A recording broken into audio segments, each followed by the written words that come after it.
everybody, and welcome back for Tuesdays with Layla. I'm so glad everybody could join me today on this Tuesday, and I hope everybody's having, of course, a wonderful and fabulous day. Coming to you, of course, to keep up with myself.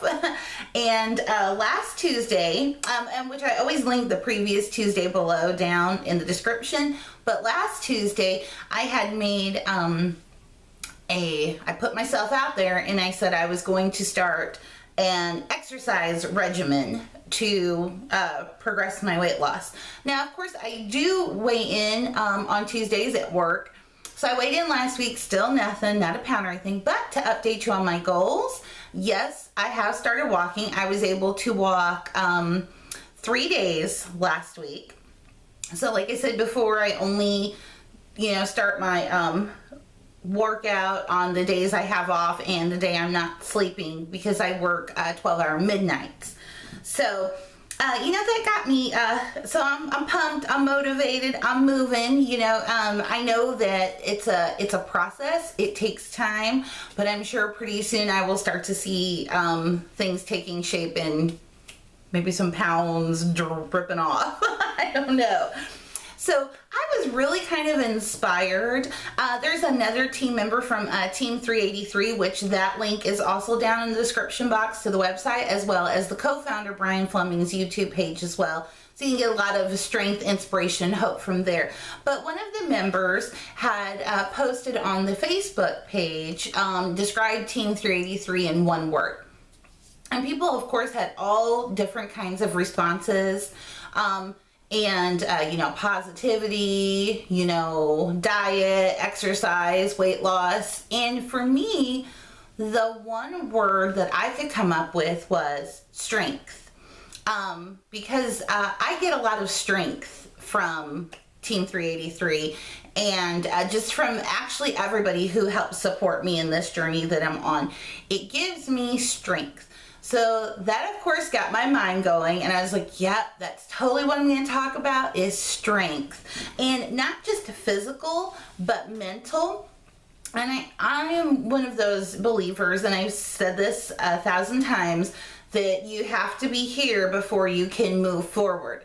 And so building up strength here, that I think is the hardest thing to do, because there's so many things to take you down that it's very difficult to build up. Like, it's really simple to knock down a building. You just push something into it and the whole thing comes tumbling down.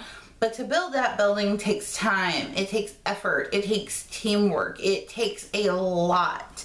So to build up strength, it does take a lot to come from within. Now, things that I find strength in, one, of course, was Team 383. Another is, of course, my family. Okay, sorry about that, guys. Garbage truck going down the street making all kinds of noises. I'm wondering what he's doing here today. He's here to pick up my recycling because they forgot it the other day. So, talking about strength, I think is where do you start is the most important, because that's a lot of things. It's like people, I think in general, they're like, okay, well, how did you do it? And a lot of times, I'll tell them, how I'm doing my weight loss, but they're like, no, how did you do it? How did you take the first step? And honestly, the first step was building up some strength and some courage within me. So how did I do that? Well, this process actually started, I would say, probably about 6, maybe 7 years ago. I was not the positive person you see today. I was always bouncy and bubbly because I was really good at, and I still really am good at acting. So, how did I take what I was portraying and make it my reality, basically? So how did I go from soap opera to documentary? So basically how it all started for me is I was kind of in this negative space in here, but portraying the exact same person that you see today. So I think sometimes we get comfortable in our misery, if that's a way to put it. And I think I was kind of comfortable in the misery I was in.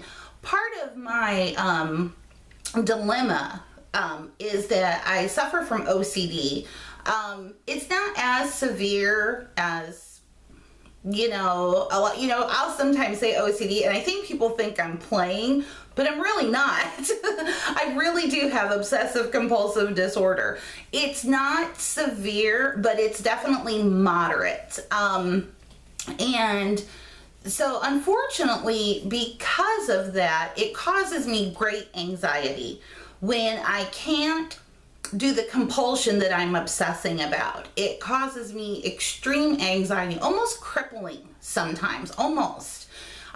So for me to change is terrifying. And I'm not gonna lie, to this day, change is still very terrifying to me, because it's the what if that I struggle with, because I obsess over it, and I can't conform it, and I can't make the outcome be what I want the outcome to be. So I obsess about that in trying to make sure that if I'm doing change, that it's going to change smoothly and perfectly and all of that, and that becomes a problem. So really what I had to do was finally buckle down, bite the bullet, and go in for therapy. I've had therapy throughout my life, and I'm not a pill taker. I don't like the thought of having to take a pill every single day just in order to function. But I got kind of to the point where it was unmanageable, that I was starting to have panic attacks. And panic attacks terrify me, because if you've ever had a real panic attack, it feels like a heart attack. I went to the emergency room a couple of times thinking, oh my God, this is the big one. I'm having a heart attack this time. And every time it simply was a panic attack. So what I did is I bit the bullet enough to go on, and I went and I sought out therapy. Now, of course, that's with a psychiatrist, and that is medication. So I do take medication every day. I don't like to do it. It's just the thought of having to take a pill every single day for like the rest of my life just drives me insane. But I know enough that I have to. There's just some things you have to do. You may not like doing them, you may not want to do them, but you have to do them. But really what helped for me the most was my actual therapy. It started off once a week. I'm now at the point where I go about once a month, sometimes once every 2 weeks. It depends really on what's going on in my life.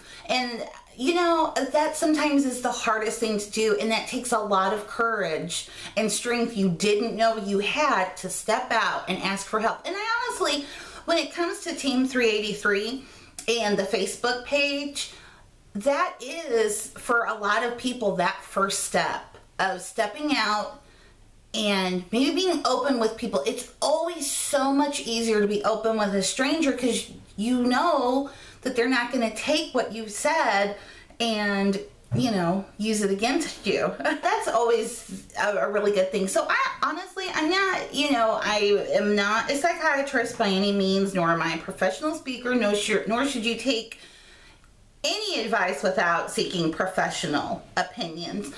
But if you're in a place where you just feel like you can't get out of it, please hold your hand up and, ask for help, reach out for help. If you don't, believe in psychiatry and medicine and religion's more your thing, go to a priest or a pastor, and maybe not at the church you go to, but maybe an outside church that you'd never step foot in. Those ministers and pastors and priests out there, they're out there to help the community. And if you call a church and tell them, look, you just really, really need somebody to talk to, you're not in a very good place, they will make time for you to do that, because that's part of what they're doing. If they're a true Christian church, that's what they'll do. They'll find somebody to talk to you. So I really encourage that if you're at that place where you can't find strength and you're drowning and everybody around you is just describing the water rather than trying to give you a hand up, go find it so that you can learn to find the strength that you do have inside of you. We all have it. Sometimes it just gets buried and it gets lost. So I guess your positive affirmation is to just, I don't know if it's necessarily a positive affirmation or just a really good piece of advice, is that when you need help, please don't be afraid to ask. Please seek it and please get it. Because the world is a hard place and sometimes we all need a hand. We all need a hand sometimes. Not sometimes. We all do at times. So here is your positive quote, and this is going to go on a little because I've even got definition and explanation. But so this is a wonderful quote, and it's by one of the most inspirational, I think, people out there that can give a quote, and it's fabulous. And I just got chills when I read it, so I really hope you guys like this. But it says, "Strength does not come from physical capacity. It comes from an indomitable will." And that's from Mahatma Gandhi. So for those of you who don't know what indomitable is, or indomitable, however you want to pronounce that word, it's from my days of nursing school. I love to break words down that are kind of different and get the word bites. So however you say it, indomitable or indomitable. Anyway, it basically the definition is impossible to subdue or defeat. And so the origin, of course, is Latin, and the word in means not, and the word domitere means to tame. So not to tame. So basically what that word means in that quote is that you have it within, and it comes from an impossible to defeat will to be, basically, to find strength. It's an impossible will. So you should always have an indomitable passion for the things that you love and the things you hold dear and the things that mean something to you. So I know this was a little long today, but I really hope that somebody out there heard something that they needed to hear. So that's all I'll give you today, and I will see you all next Tuesday. Ciao.